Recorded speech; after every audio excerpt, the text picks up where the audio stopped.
할렐루야. 2005년 6월에 미국의 특수부대인 네이비실이라는 특수부대가 있다고 그럽니다.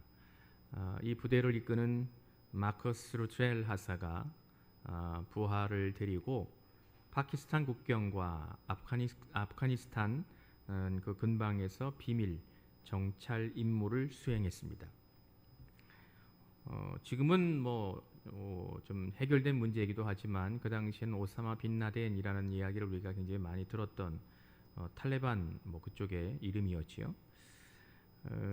오사마 빈 라덴의 측근이었던 탈레반 지도자가 그 근방에 머물고 있다는 미국 정보부의 정보를 얻고 그를 체포하기 위해서 정찰을 나간 겁니다. 정보에 의하면 그 아프가니스탄 근방의 산중에 있는 한 마을에 150명의 중화기로 무장한 군인들을 데리고 탈레반 지도자가 숨어 있었습니다. 루트넬 하사는 특수부대 팀을 이끌고 그곳에 최대한 가까이 접근을 해서 그 마을이 내려다 보이는 산등성이 한 곳에 이제 숨어 있었죠. 그래서 이제 공격을 언제 해야 되나 이제 그러한 이제를 시점을 하고 있는 중에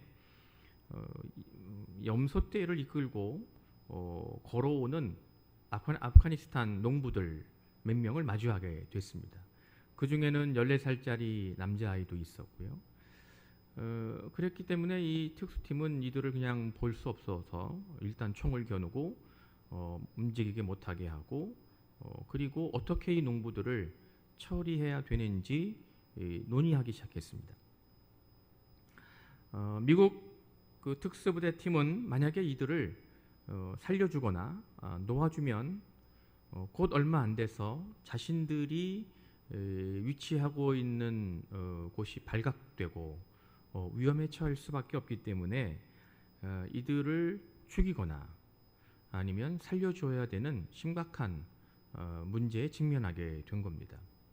루트넬 하사가 이끄는 부하들 중에 한 명은 이들을 모두 다 사살해야 된다 이렇게 주장했습니다.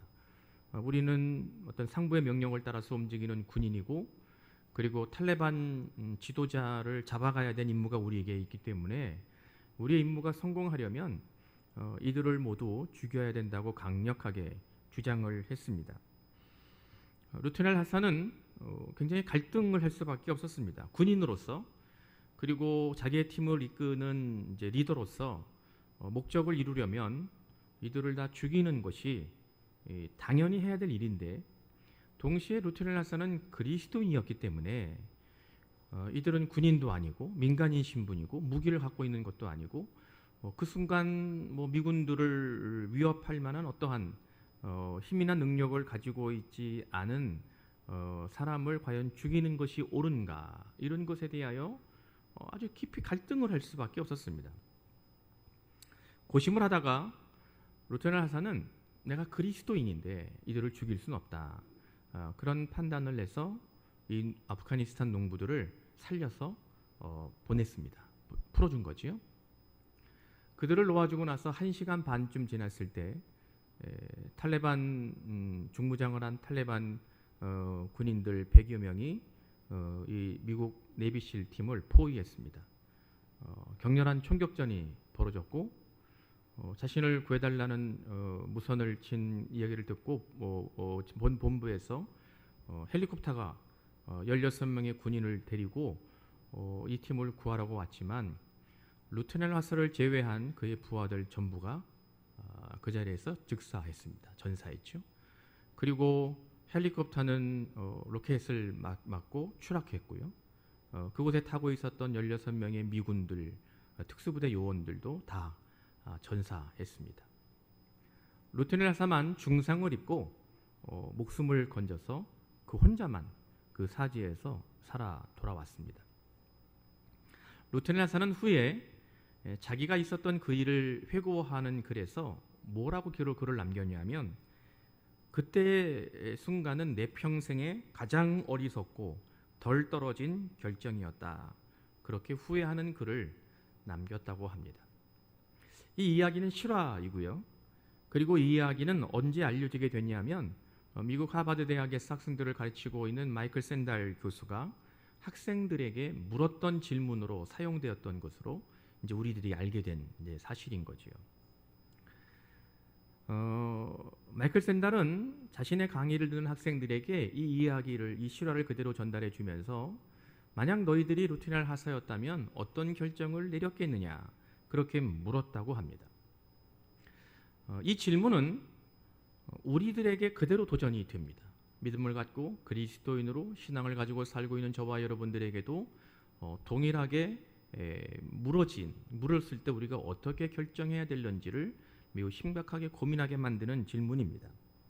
여러분들이라면 이러한 상황에 계셨을 때 어떤 결정을 내리셨겠습니까? 그 농부들을 사살하셨을까요? 아니면 살려주었을까요?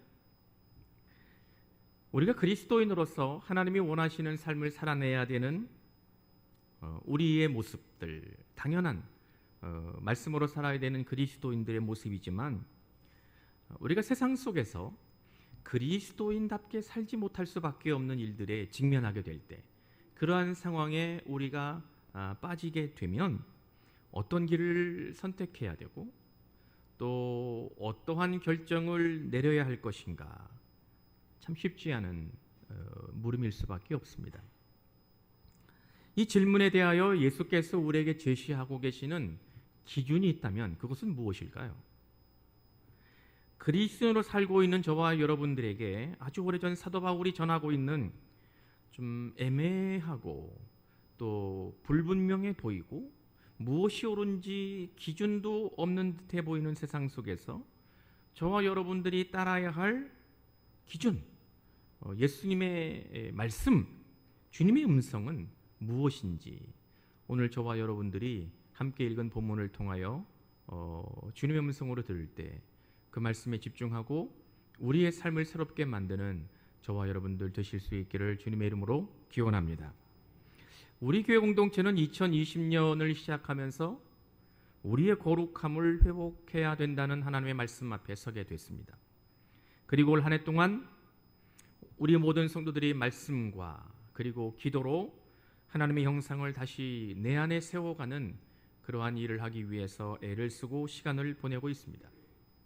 거룩한 삶을 통해서 그리스도인으로서 우리가 이 세상에 어떠한 역할을 해야 되는지 우리 나름대로 우리 성도들의 삶의 자리에서 아마도 최선을 다하고 계시지 않을까 이렇게 생각합니다. 비록 올해가 시작된 지 얼마 안 돼서 뜻밖의 코로나19 사태로 인해서 온 성도들이 예배에 나와 함께 하나님을 경배하고 또 예배하는 삶을 살지 못한다 할지라도 우리의 삶의 자리에서 우리는 더더욱 말씀을 붙들고 그 말씀을 묵상하면서 하루하루 경건에 이르도록 노력하고 있습니다. 그런데 중요한 건 우리의 거룩함을 회복하기 위해서 하나님의 말씀을 쓰기도 하고 그 말씀을 묵상하기도 하지만 오늘 본문에서 사도 바울이 전하고 있는 예수님의 가르침에 의하면 우리의 거룩함, 또 우리의 경건의 삶은 우리의 삶의 자리에서 변화된 모습으로 반드시 드러나야 한다는 것입니다. 세상 사람들뿐만 아니라 신앙 공동체 안에서도 성광교회를 다니는 성도라면 하나님을 경외하는 모습, 말씀에 순종하는 삶, 그래서 우리가 우리의 경건한 삶과 우리의 경건의 모습이 하나님께 온전하게 드러나는, 보여지는, 변화되는, 새롭게 나아가는 모습이 우리 안에뿐만 아니라 세상 속에서도 우리를 볼 때 그렇게 보여질 수 있어야 한다는 것이지요. 거룩한 삶이란, 경건에 이르는 모습이란 우리가 우리의 삶을 하나님께 온전하게 드리는 것이고 그리고 내가 하나님을 향한 우리의 마음이 어떠한 것인지를 늘 표현하는 것이기 때문에 다시 말하면 하나님이 의도하신 삶을 내가 살아가고 있다는 것을 바깥으로 드러내는, 표현하는 모습으로 보여지는 그러한 삶이기 때문에 다른 사람에게도 이것은 느껴져야 되고요. 또 다른 사람이 우리를 볼 때 저 사람은 그리스도인이구나, 성광교회 성도이구나, 저 사람은 예수 믿는 사람이구나, 그렇게 그들이 인정할 수 있어야 한다는 것입니다. 우리가 그리스도인으로 살고 있다는 것은 적극적으로 다른 사람들에게 느껴지고 보여줘야 되는 모습이 바로 거룩한 또 우리 경건의 모습이어야 한다고 오늘 본문은 우리에게 도전하고 있는 것입니다. 그렇기 때문에 경건에 이르는 삶이란 또 거룩해진다는 것은 그저 말씀만 묵상하는 것으로 기도하는 것만으로 머물러서는 안 된다는 것을 믿으시기를 바랍니다. 이런 의미에서 오늘 우리가 읽은 말씀은 우리의 삶이 거룩해지도록 저와 여러분들이 경건에 이를수록 유지시키고 또 우리를 늘 이끌고 가는 마치 디딤돌과 같은 역할을 한다는 것을 오늘 말씀을 다시 한번 붙들고 또 우리의 삶의 도전으로 주님의 음성으로 들을 수 있기를 간절히 기원합니다. 거룩한 삶, 경건의 모습은 단순히 보기 좋은 그림이 아닙니다. 경건의 삶, 또 거룩해진다는 것은 우리의 머릿속에 보여지고 또 느껴지는 아름다운 형체나 형상이 아닙니다.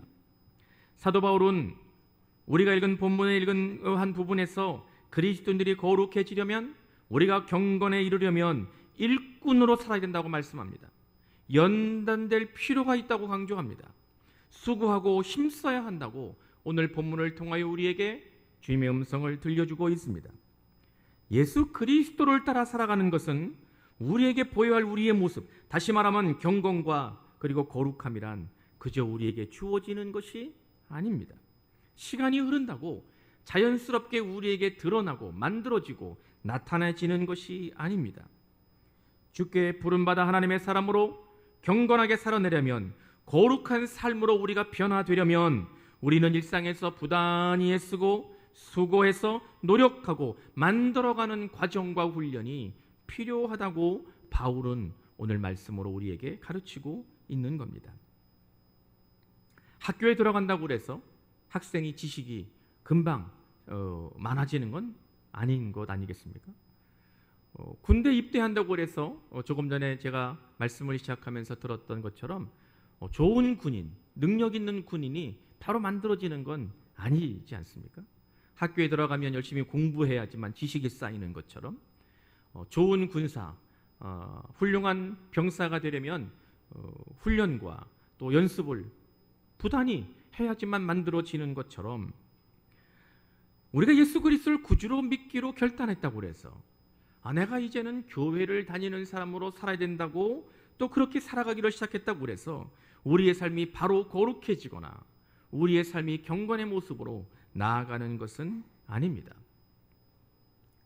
그렇기 때문에 우리는 경건의 삶과 거룩해지기 위해서는 오늘 바울이 우리에게 강조하고 있는 것처럼 우리 일상의 삶에서 날마다 매 순간마다 말씀과 기도로 훈련하고 연단받고 수고해야 된다는 것을 믿으시기를 바랍니다.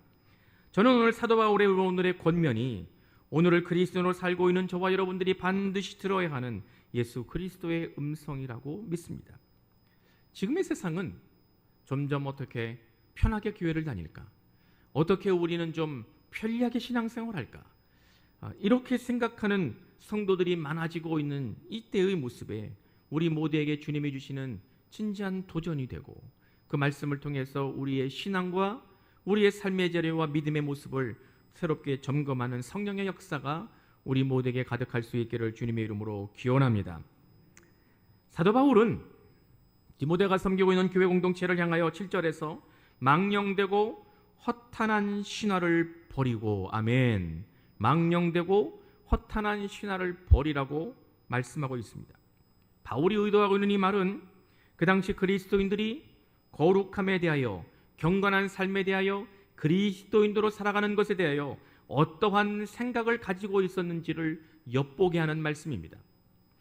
오늘 7절 망령되고 허탄한 신화를 버리라는 말은 어떠한 의도로 쓰여진 말이냐면요, 할머니가 마치 손주를 재울 때 토닥거리면서 들려주는 옛날 이야기, 옛날 이야기란 좀 허황된 이야기들이 많잖아요. 사실적이고 뭐 그러한 말이 아니라 아이들을 재울 때 토닥토닥거리면서 옛날에 있었던 현실적이지 않은 삶에 전혀 뭔가 실질적으로 도움이 되는 이야기가 아닌 재미있게만 들려지는 그러한 이야기를 의미하는 말이기 때문에 그 당시 그리스도인들은 어떻게 보면 내가 예수를 구주로 믿고 그리스도인으로 살아간다는 것, 경건의 삶으로 거룩함을 회복해야 된다는 것에 대하여 그렇게 대수롭지 않게 여겼다는 것을 우리가 알 수 있습니다.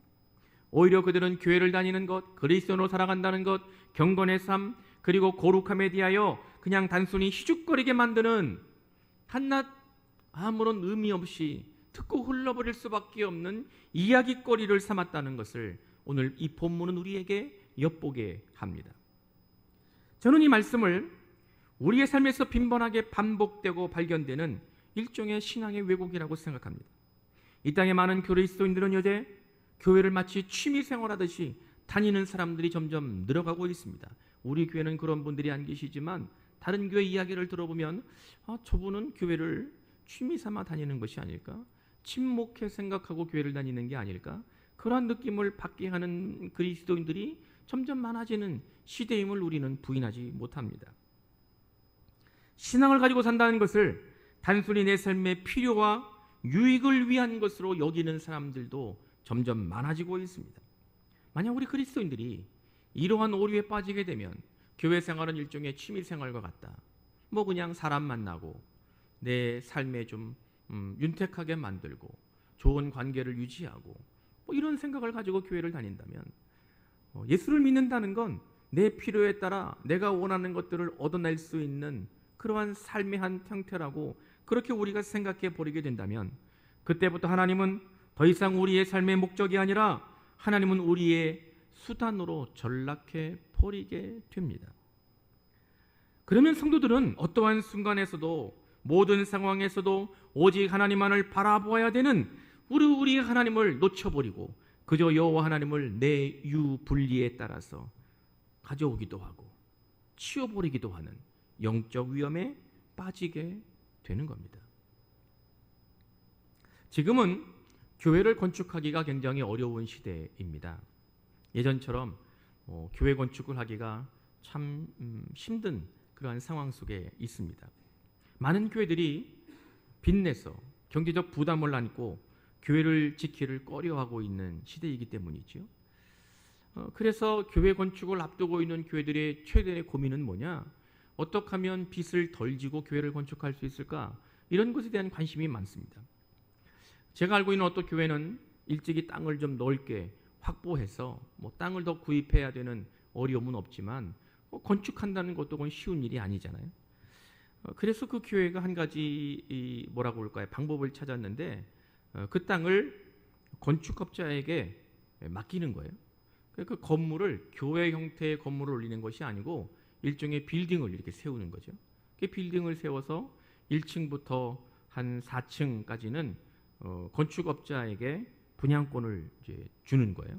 그 조건으로 그 건축업자가 거기에 이제 빌딩을 짓는 거죠. 그러고 나서 한 5층, 6층, 7층 그 분들은 교회 예배실이나 교육관이나 교회 식당이나 또 무슨 센터로 사용하면 좋겠다. 그렇게 교회를 짓게 되면 빚 없이 교회를 짓고 또 좋은 의도로 교회를 쓸 수 있지 않겠는가 그런 의논을 하고 있습니다. 그런데 수십 년 전에 그렇게 교회를 진 교회가 우리 감리교환에 있습니다.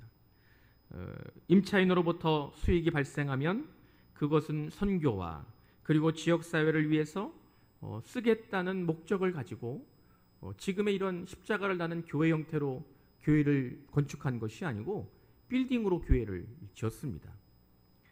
그런데 그렇게 목적으로 세워진 교회는 이제 시간이 흐르면서 그 교회를 다니는 성도들은 그 건물을 교회로 보지 않고 경제적 이윤을 내주는 빌딩으로 봅니다. 제가 그 교회를 담임하는 목사님으로부터 충격적인 이야기를 들었는데 본인도 굉장히 쇼킹한 이야기였다고 합니다. 그 교회를 오랫동안 다니신 권사님이 그 담임 목사님에게 와서 이렇게 이야기를 하더래요. 목사님, 저는 주일에 교회 올 때마다 우리 빌딩을 볼 때마다 마음이 너무 흐뭇하고 든든해요. 이렇게 이야기를 하더라는 거예요. 이게 별 이야기 아닌 것처럼 들렸을 수도 있지만 그 목사님과 저에게는 굉장히 충격적인 이야기였습니다. 오래 그 교회를 다니셨던 그 권사님은 그걸 교회로 보지 않고 건물로 보는 거예요. 그냥 빌딩으로 보는 거예요. 그 교회 성도들은 더 이상 그 교회가 하나님을 대면하고 여호와를 통하여 자신의 삶을 새롭게 회복하고 거룩함으로 나아가기로 결단하는 은혜의 공동체, 거룩함을 회복되는 구별된 장소로 보는 것이 아니라 자기 만족을 채워주는 경제적 수단으로 변질되어 버린 것이기 때문입니다. 그리스도인들은 비록 예전에는 육신의 정욕을 따라 살았을런지 모르지만 복음을 통하여 구원의 은혜를 입어 이제는 하나님만이 우리의 삶의 유일한 목적이고 여호와만이 우리에게 기쁨이며 그분이 우리의 삶의 전부임을 고백하는 신앙 공동체이라는 것을 믿으시기를 바랍니다. 믿으시면 아멘. 믿으시기 바랍니다. 사도 바울은 10절에서 우리의 소망을 살아계신 하나님께 두미니 이렇게 말씀하고 있습니다. 우리의 소망을 살아계신 하나님께 두미니 이렇게 말씀하고 있는 겁니다. 우리는 하나님의 꿈을 꾸는 거룩한 백성들입니다. 할렐루야, 할렐루야. 우리는 더 이상 세상이 의도하는 대로 살아가는 그러한 사람들이 아닙니다. 우리의 삶 속에서 오늘도 역사하시는 살아계신 하나님을 바라보고 그분의 부름받은 사람으로 이 땅에 살아가는 여호와 하나님의 백성들, 자녀들이라는 것을 믿으시기를 바랍니다. 그렇기 때문에 우리는 내 필요에 따라 우리의 유익에 따라 하나님을 수단으로 사용하는 거짓과 죄악으로부터 떠나서 하나님을 위하여 내 삶의 모든 것들조차 사용하는 수단으로 쓰는 삶으로 변화되어야 된다는 것을 믿으시기 바랍니다. 믿음을 가진 학생들이 공부해야 되는 이유, 그리스도인이 대표가 되는 사업체를 운영하는 기업에서 이윤을 남겨야 되는 이유, 우리의 건강을 유지해야 되는 이유, 그 모든 것이 하나님 나라를 위한 것이어야 되는 것을 깨달아야 될 줄로 믿습니다. 하나님만이 우리의 삶의 유일한 목적이 되어야 됩니다. 그리고 우리의 삶의 모든 것들, 하나님이 우리에게 허락하신 그 모든 것들은 하나님을 영원롭게 하기 위해 사용되는 수단으로 쓰여져야 된다는 것을 믿으시기를 간절히 기원합니다. 오래전 예수님을 구주로 믿고 따랐던 그리스도인들이나 오늘날 교회를 다니고 있는 성도들이 쉽게 범하는 죄가 바로 하나님을 목적이 아닌 수단으로 전락시켜 버리는 것입니다. 내 필요를 채워주시는 분으로만 생각하는 것입니다. 이것은 오늘 바울이 우리에게 말씀하고 있는 것처럼 10절에서 하나님이 내 삶의 소망이 아니라는 것을 인정하는 것입니다. 내 삶의 소망은 하나님이 더 이상 아니라는 것을 그대로 보여주는 것입니다. 하나님만이 우리의 소망이고 여호와만이 저와 여러분들의 삶의 소망이 되시는 것임을 믿으시길 간절히 기원합니다. 하나님이 우리의 삶의 소망이 아니면 우리의 믿음의 자리에서 늘 왜곡된 현상들, 범죄하는 일들이 발생할 수밖에 없습니다. 저는 말씀을 묵상하면서 나의 죄 때문에 무너져버린 하나님의 거룩함이 다시 내 삶에 다시 회복된다는 것, 이 악한 세상에서도 내가 경건한 삶을 살아낸다는 것은 다름이 아니라 하나님만이 내 삶의 유일한 목적이라는 것을 다시 한번 확인하고 그것을 다시 붙들어야 된다는 것을 깨닫게 되었습니다.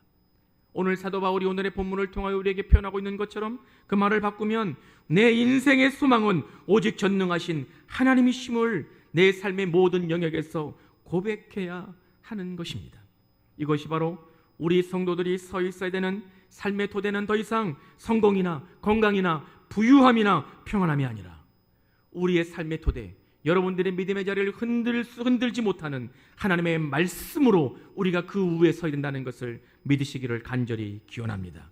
우리의 삶의 토대는, 여러분들의 삶의 기반은 하나님의 말씀이며 저 하늘나라에 된다는 것을 믿으시기를 기원합니다. 세상은 우리가 원하지 않는 방향으로 흘러가게 될 가능성이 매우 높습니다. 예전에 우리가 경험해보지 못했던 일들이 지속적으로 발생하게 될 겁니다. 마치 우리가 지금 직면하고 있는 것처럼 코로나19 사태가 우리의 생존을 위협하는 세상을 살게 됩니다. 지금 우리가 오늘도 겪고 있는 것처럼 급격한 기후의 변화로 인하여 자연재해는 우리의 삶의 토대를 싸그리 없애버리기도 합니다. 세계 질서의 변화는 우리로 하여금 혼란스럽게 만들고 문화적 충격을 경험하게 하고 경제 위기 속에 우리를 몰아넣어 버립니다. 우리는 앞으로 점점 불편함과 우리의 삶의 절박함이 점점 더 심해지고 점점 더 많은 것들, 빈번하게 이런 일들 앞에 직면하게 될 가능성이 높습니다. 그때 우리는 더더욱 하나님이 우리의 삶의 목적이 아니라 수단으로 전락시켜버리려는 사탄, 악한 영의 유혹 앞에 그대로 노출될 가능성이 높습니다.